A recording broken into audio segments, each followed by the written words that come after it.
Halo, selamat datang di kanal saya, kanal coding aja dulu. Kali ini saya akan mulai series baru. Ini series pertama dari sekian episode yang nanti series episode selanjutnya akan tersedia hanya untuk membership. Jadi buat teman-teman tertarik bisa daftar membershipnya. Nah, untuk episode pertama ini saya akan menerangkan tentang pemrograman sistem secara singkat ya, secara mudah saja. Apa itu pemrograman sistem dan seperti apa itu pemrograman sistem.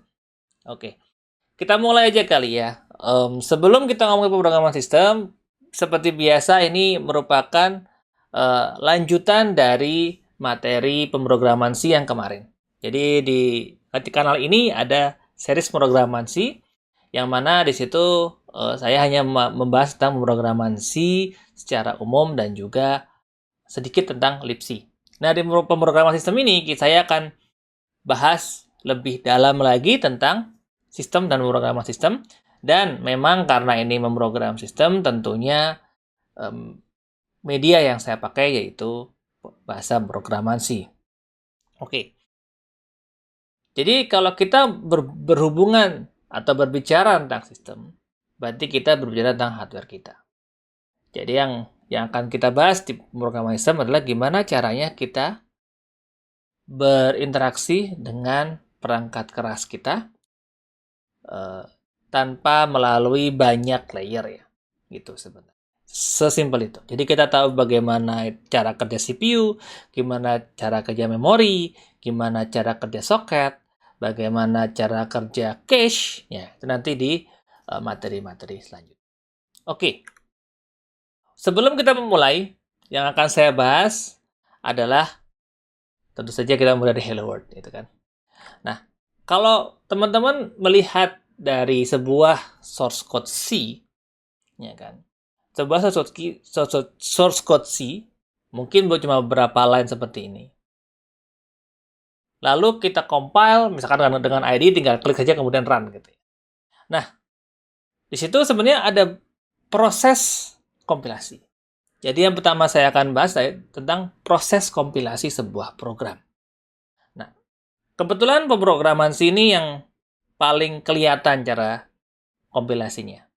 Dan kalau kita lihat, ini sebuah kode yang ditulis dengan C biasa, kode Hello World, menggunakan include ya di sini. Di sini kita pakai include. Kemudian ada entry point di sini. Lalu kita menggunakan Hello World sebagai Hello World gitu. Kita tulis ke layar. Baik itu di Windows, di Mac, di DOS, bahkan misalkan teman-teman belajar Arduino, ekspektasinya adalah perintah ini akan mengeluarkan ke layar gitu. Sehingga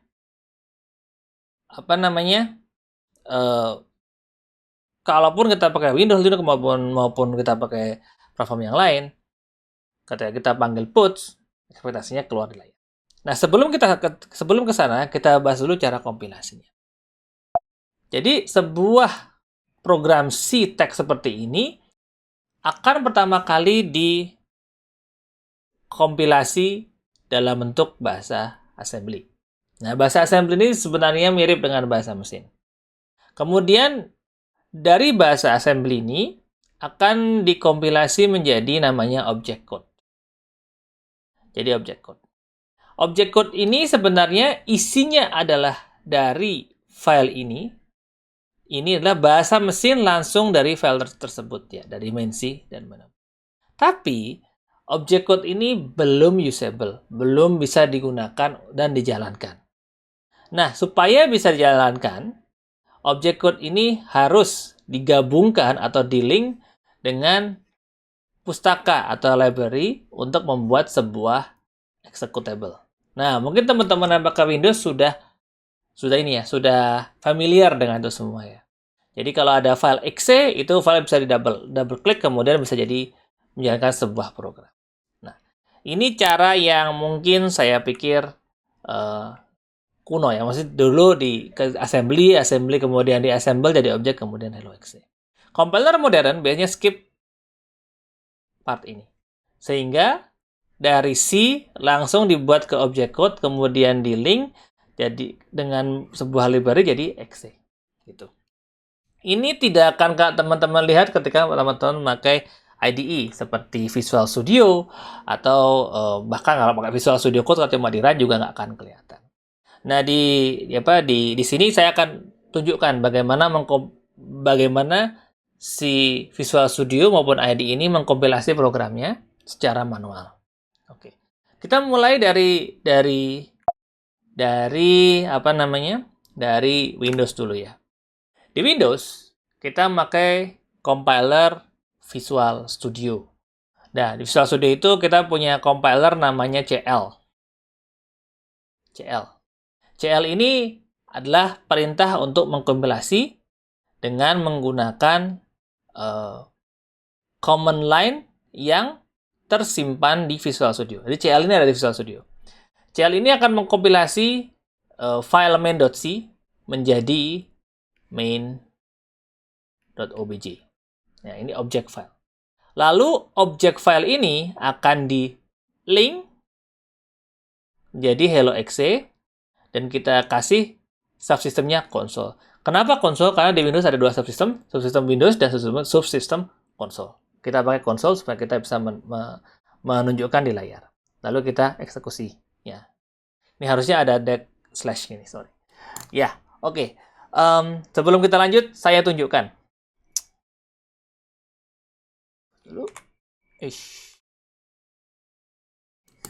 Oke, kita buka sebuah mesin Windows. Di sini ada mesin Windows. Kalau kita lihat WinVer, ini adalah Windows 11. Ya, Windows 11 23H2 build 02 dan dia di atas Intel x86. Ya. Nah, di sini kita sudah punya file hello.c, isinya sama dengan yang teman-teman lihat tadi ya. Di sini dilihat ya. Kalau dilihat di sini ada include, kemudian ada main dan return 0. Oke. Jadi kita akan kompilasi ini secara manual. Kalau teman-teman lihat di sini kita akan pakai cl.c,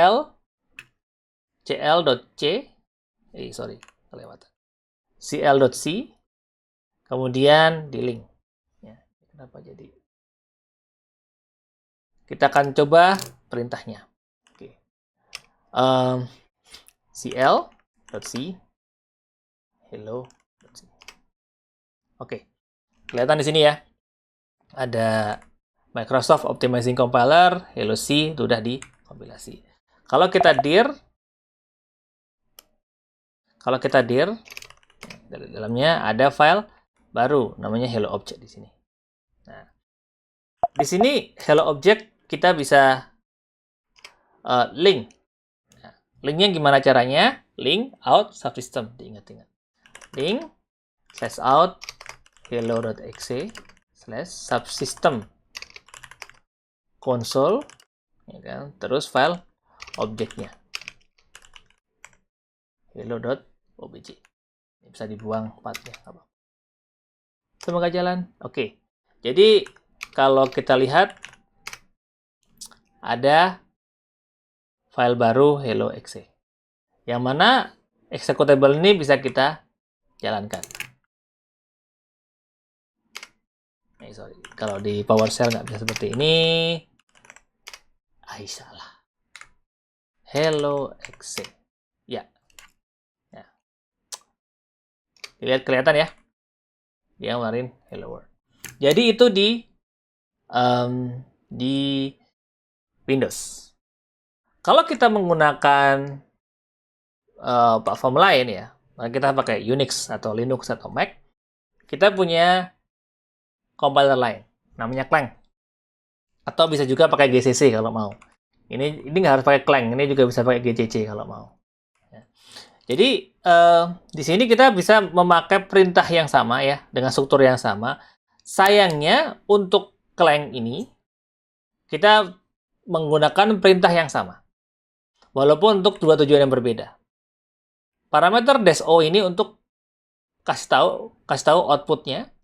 Parameter -c ini untuk hanya compile, jadi tidak di link. Gitu. Kemudian kalau tidak ada desi, main o ada .main o gini, ini akan di-link menjadi executable akhir yang namanya hello.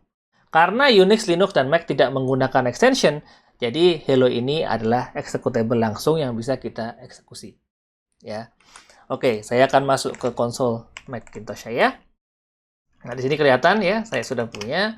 Kemudian kalau dilihat kayak seperti ini, ya. Sama dengan tadi dengan punya Windows.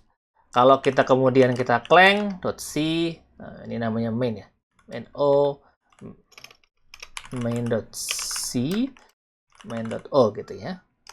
Oke. Nanti ada file main.o. Kalau kita lakukan perintah file, kelihatan kalau ini adalah main Mach 64-bit object untuk ARM. Di sini untuk ARM64. Nah, objek file ini belum bisa dieksekusi. Jadi harus kita link. Caranya dengan memakai output yang sama, anggaplah ini hello. Kemudian file O-nya kita masukkan ke perintah clang juga. Jadi clang ini semacam nggak cuma compiler, dia juga driver untuk menjalankan linker juga. Nah, jadi mungkin tidak se-obvious tadi di Windows ada perintah cl, ada perintah link, yang mana duanya berbeda. Kalau clang ini dia sebenarnya punya linker, tapi tidak disarankan untuk kita memanggil linkernya langsung, karena dia akan menambahkan parameter-parameter yang khusus buat clang. Dengan memanggil clang seperti ini, kita lihat akan ada file hello di sini, ya warna merah dan ada tanda bintangnya ini kalau dilihat. Nih, ya. Yang mana ini adalah file executable. Kita bisa cek dengan menggunakan perintah file. Kita clear dulu. File hello. Ya. Ya kan? Mach O 64-bit executable ARM64. Nah, jadi ini pakai ARM64. Kita bisa lihat hello. Kita eksekusi, hasilnya sama. Mungkin kurang jelas, saya ulang dulu ya. Nah, hasilnya sama. Hasilnya, dia akan mengeluarkan hello world seperti ini. Oke, itu untuk platform modern. Nah, saya akan juga pakai kode sumber yang sama, source code yang sama, untuk platform yang lebih kuno lagi. Gitu ya. Saya hapus dulu hello sama saya cek dulu. Oke, bisa. Oke. Saya akan pakai untuk platform yang lebih kuno lagi. Platform ini namanya DOS. Jadi, kita akan coba menjalankan ini untuk DOS, yaitu platform yang mungkin sudah dari tahun 80-an. Oke. Jadi sekarang kita compile dulu dengan menggunakan WCC. WCC ini Wacom Compiler. Ini bisa buat nge-target DOS.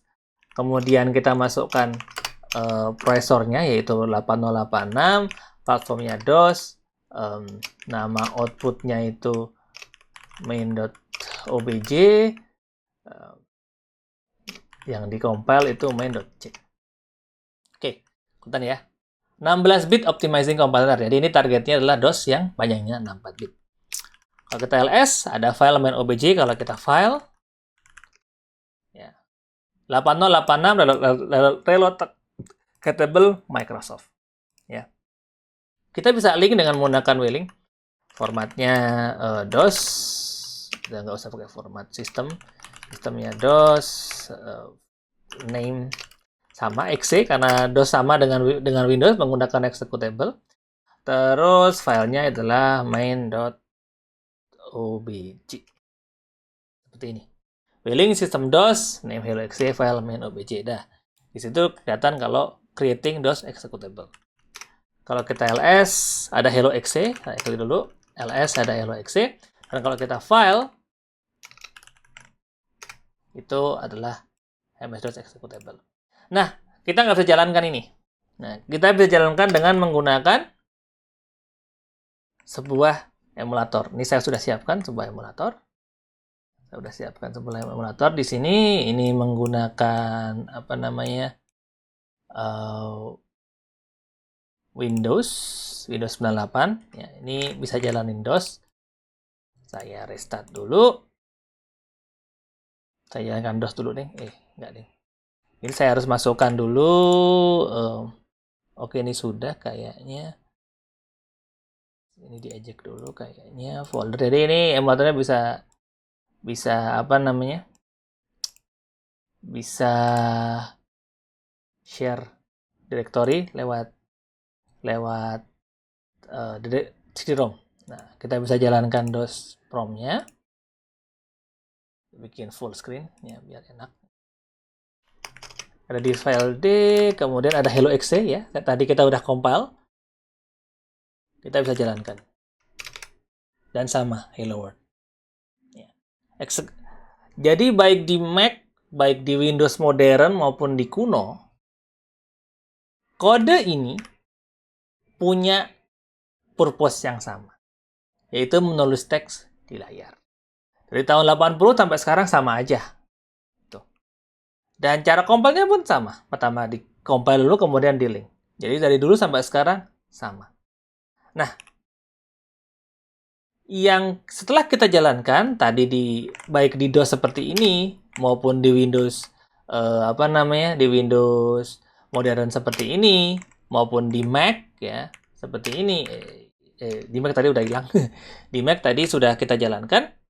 Ternyata sama, yaitu executable dijalankan menampilkan di layar. Nah, ini yang kita lihat. Biasanya kalau teman-teman mendapatkan pelajarannya di kuliah atau di mana, udah ini gunanya untuk menampilkan di layar. Tapi sebenarnya yang dilakukan programming lebih daripada itu. Tuh. Jadi, yang terjadi di belakang layar itu banyak banget. Nah, jadi hello exe atau hello apapun itu akan dimuat dulu dari operating system, ya, sama sistem operasi, bisa Mac, bisa Windows, bisa DOS. Ini dari disk akan dimuat dulu ke RAM. Ya. Lalu kemudian, jadi ini peran operating system ya. Operating system ini akan minta CPU untuk memuat yang di RAM tadi untuk kemudian dijalankan. Jadi, pertama, ini dimuat dulu dari disk, dimuat ke RAM, kemudian dijalankan oleh CPU. Nah, CPU nanti akan membaca kode-kode di dalam hello itu. Printf, atau puts tadi, bukan printf, itu diimplementasikan sebagai call oleh operating system ya, yang akan bilang sama VGA card supaya membentuk pixel-pixel yang mengeluarkan tulisan hello world untuk kemudian ditampilkan di layar. Nah, jadi sebenarnya kode hello world yang cukup sederhana tadi itu di belakang layar sistem operasi melakukan banyak hal. Sehingga dengan kode yang sama, dengan kode yang sama seperti ini, baik di sistem operasi apapun, itu bisa mengeluarkan langsung ke layar. Gitu. Jadi, apa hubungannya dengan sistem programming? Sistem programming bukan pemrograman C saja. Sistem programming itu kita program sistem dengan memahami sistem itu bekerja secara dekat dan intim. Jadi kita tahu jalannya gimana. Ya, kita tahu sistem operasi itu ngapain aja. Nah, yang kedua, kita tidak melihat sistem sebagai pembuat hardware atau pembuat sistem operasi. Bukan. Mungkin sedikit tentang sistem operasi, tapi tidak sebagai pembuat hardware. Kita melihat sebagai pemrogram ya, yang membuat software di atas perangkat kerasnya. Jadi kita tahu tuh caranya gimana tanpa kita tahu secara nitty-gritty sebagai gimana hardware engineer itu ngebuat memori gitu misalnya enggak. Kita akan belajar tentang cara memakai memori dengan efisien. Gimana sistem operasi itu mengalokasikan memori. Jadi gitu yang kita pelajari. Dan yang ketiga, ilmu pemrograman sistem ini bisa dijalankan untuk memprogram bare metal yang nggak ada sistem operasinya, atau kalau teman-teman punya sistem operasi. Yang nggak ada sistem operasi misalnya apa? Misalkan Arduino. Itu kan bare metal. Jadi, itu aja tentang pemrograman sistem. Tadi ngicip sedikit ya. Gimana kita bisa ngompil di platform yang sudah kuno banget sampai platform yang modern ya ARM 64. Ya. Tadi Windowsnya Windows x64 dan ada DOS yang pakai 16 bit 8086. Ternyata source code-nya sama. Gitu. Jadi itu yang akan kita pelajari. Kalau mau bisa programming nggak usah rungsing. Episode selanjutnya hanya ada untuk member. Jadi tunggu episode selanjutnya. Kalau teman-teman sudah melihat ada notifikasi, silahkan jadi member. Dan dari titik itu teman-teman bisa menikmati video-video selanjutnya. Makasih. Bye-bye.